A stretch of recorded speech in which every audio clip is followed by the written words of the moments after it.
بسم اللہ الرحمن الرحیم۔ السلام علیکم ورحمۃ اللہ وبرکاتہ۔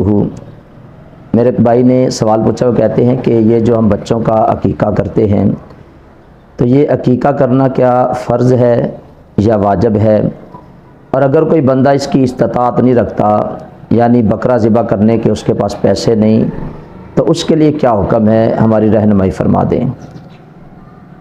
جی، اس بات کو اپنے ذہن کے اندر رکھیں کہ عقیقہ کرنا نہ تو یہ فرض ہے اور نہ ہی یہ واجب ہے، یہ نبی پاک صلی اللہ علیہ وسلم کی سنت مبارکہ ہے۔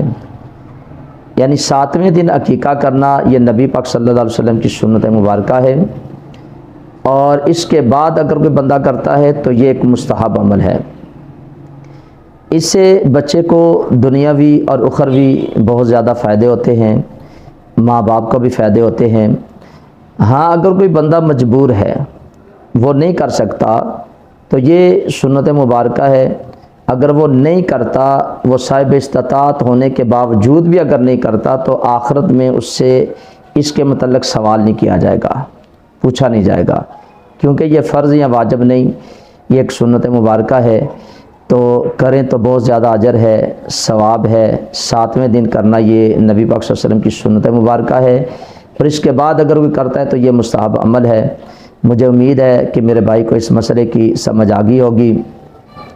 ویڈیو اچھی لگتی ہے تو اس کو لائک ضرور کر دیا کریں، دوست احباب سے ثواب کی نیت سے اس کو شیئر بھی ضرور کر دیا کریں، اور اس چینل کو بھی سبسکرائب کر دیں، بیل آئیکن کے بٹن کو بھی ضرور دبا دیں۔ اللہ تعالیٰ ہم سب کا حامی و ناصر ہو۔ السلام علیکم ورحمۃ اللہ وبرکاتہ۔